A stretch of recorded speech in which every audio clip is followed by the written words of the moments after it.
Hello and welcome to this Red Gaming Tech video. Myself, Amato. As always, I'm here with the latest from the tech world in the last 24 or so hours. To kick things off today, we have a couple more pieces from AMD, one of which a bit more of an update from Lisa Su, that was made at CES, and another completely unrelated. So let's start with the CES item, shall we? So one of the most interesting announcements made by Nvidia at CES was the decision to actually support FreeSync, or to be more accurate, they're opening up and actually just supporting the VESA adaptive sync standard, and basically means that G-Sync can be activated on displays, and this standard is pretty much derived from the original FreeSync from AMD. Now, Lisa Su, unsurprisingly, commented on this in a Q&A, and she basically believes that this decision by Nvidia basically validates their choice to support FreeSync, which they made a long time ago. And she said, quote, "Look, we knew FreeSync was the right answer. We've known FreeSync was the right answer for a couple of years. The fact that others have decided that FreeSync is the right answer, I think, says that we made the right choice a few years ago.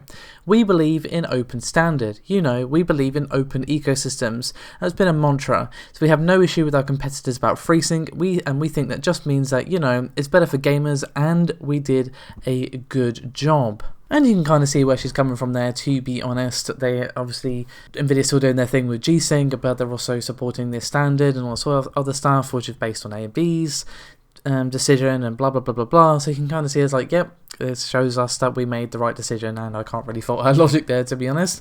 But the second item we have from AMD is actually regarding a patent infringement lawsuit. So what we have here is that AMD are reportedly suing the company MediaTek for allegedly violating several patents, and MediaTek are actually accused of using technologies which come under these patents, which are related to APUs and GPUs in products ranging from TV sets to various smart devices. Now, this was originally published by Bloomberg, and there is a short summary on Seeking Alpha, which is where actually I came across this, so I will include a link to their article in the description below this video.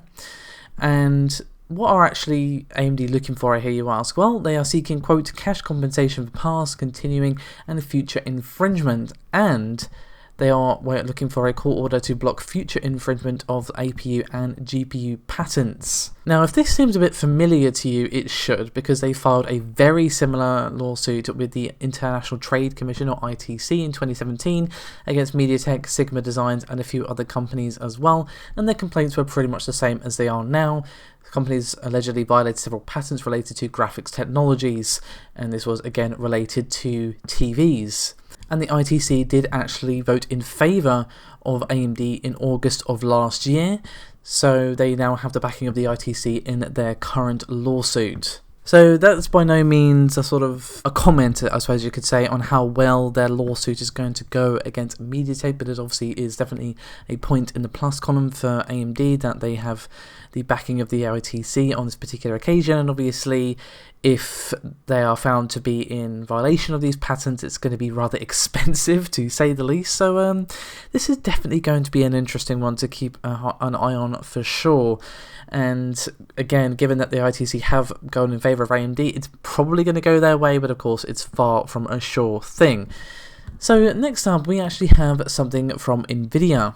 Now, one of the things that we've been discussing over the last few weeks and months is, of course, the overabundance of Pascal cards now that obviously Turing is out on the market, and obviously we had the announcement of the 2060 as well, and short of them being cheaper, there's not a whole lot of reason to get a Pascal card if you're looking for the latest and greatest. So we have, of course, seen retailers trying to shift their stock, and when this sort of situation has happened in the past, Nvidia has given those retailers rebates in order to basically mean that they're cutting less into their bottom line, as it were. But recent comments from the Nvidia CFO Colette Kress basically says that that isn't going to be the case this time around. Now, she did say that excess mainstream GPU prices are on track to quote-unquote normalise by the end of January. But here's what she actually had to say. Quote, "There are many different ways in terms of how we are trying to work through the overall inventory.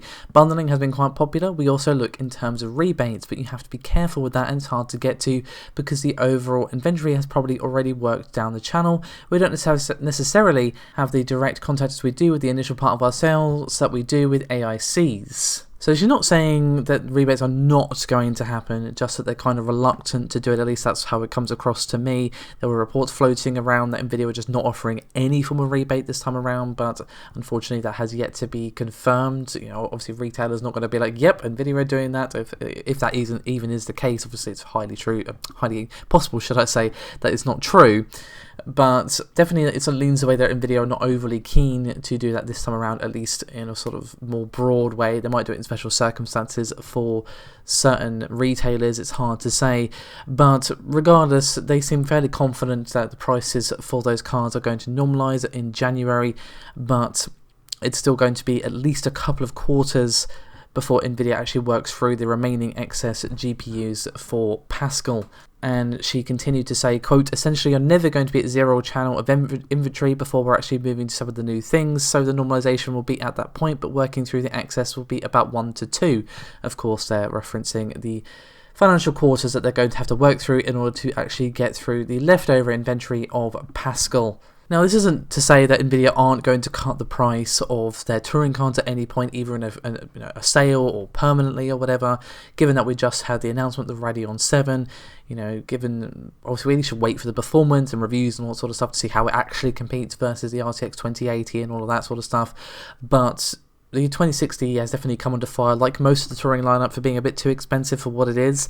So Nvidia are most likely going to be at least considering temporarily or permanently cutting the price of that in order to better compete with what AMD is actually bringing to the table. So that's me done for that in particular Nvidia topic. However, we have yet another entry into cloud gaming in the form of Verizon. Now, just the other day, I discussed how Amazon are apparently getting ready to jump into this particular swimming pool, and it looks like it's going to get rather crowded, as Verizon is going to be entering the ring, according to a report from The Verge, and apparently it's already being tested through the Nvidia Shield. And basically we've got the Verizon gaming app being installed on it, and then we've got various performance tests and other things being completed by testers to see if it actually is up to snuff. So it's going to be a long time, at least from what we're reading here in this particular report, before any public testing even becomes a thing. At the moment, they are purely focusing on private testing and trials at the moment. They're apparently focusing purely on performance for the moment. Obviously, we've got Microsoft entering the ring with Project xCloud. We're expecting public trials at some point this year. Obviously, Amazon, as I just mentioned, that's apparently going to be coming onto the market in 2020.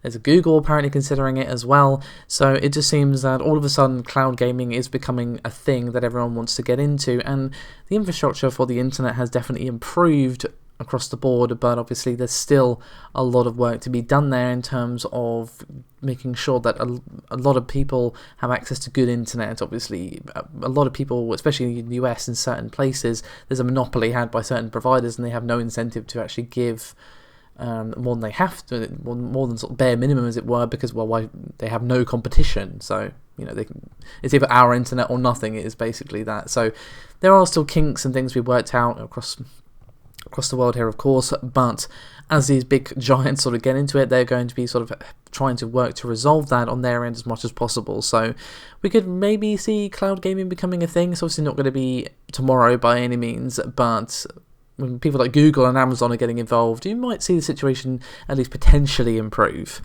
So we're going to finish things up here with another lawsuit. This one could be rather ugly, as it's regarding Randy Pitchford and an ex-Gearbox lawyer. Now, bear with me on this one, guys, because there is a lot to get through here, but I'm gonna do my damnedest. So what we actually have here is obviously CEO of Gearbox, Randy Pitchford, and a former lawyer or general counsel of Gearbox, Wade Callender, and they have filed lawsuits against each other, and both accusing each other of various different types of fraud. So the Gearbox suit against Callender, and there's the source for this is a Kotaku article, which of course I will link in the description below this video, and basically among other things, they are accusing him of taking out 6-figure loans from the company for personal use and having not actually repaying them.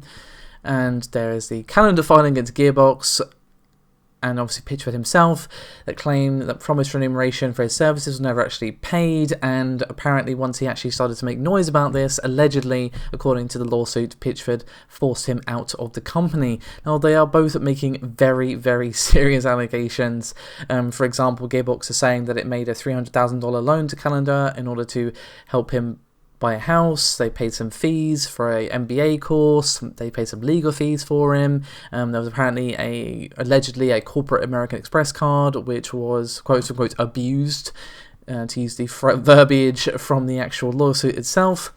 Whereas Calendar, on the other hand, is not exactly just making this one allegation. He's also saying that, again, not only did he not get paid for services rendered and apparently get cut off from corporate interests, he also alleges that Randy Pitchford quote-unquote siphoned Gearbox funds for personal use, and he even says that Randy negotiated a $12 million executive bonuses from publisher Take-Two that apparently was paid against employee royalties, again according to these allegations. Now naturally the full lawsuit is rather lengthy, and I will include a link to the scribed full lawsuit and obviously the Kotaku article as well. I'm very much giving you the cliff notes here, but they are making, again, very serious allegations against each other, so it could get pretty damn ugly, to say the least. Unsurprisingly, Randy Pitchford has gone on Twitter and has denied all of the claims that Calendar is making and all this other stuff, so yeah, this is definitely going to be another one to keep an eye on. Yeah, they're not exactly just sticking to like, oh, he took $5 from like the cash drawer and didn't pay back. No, this is serious money and serious allegations. So the fallout for this, regardless of which way it goes, could be interesting, to say the least. Anyway, that is me done for this video. Thank you very much for watching. I'll see you next time.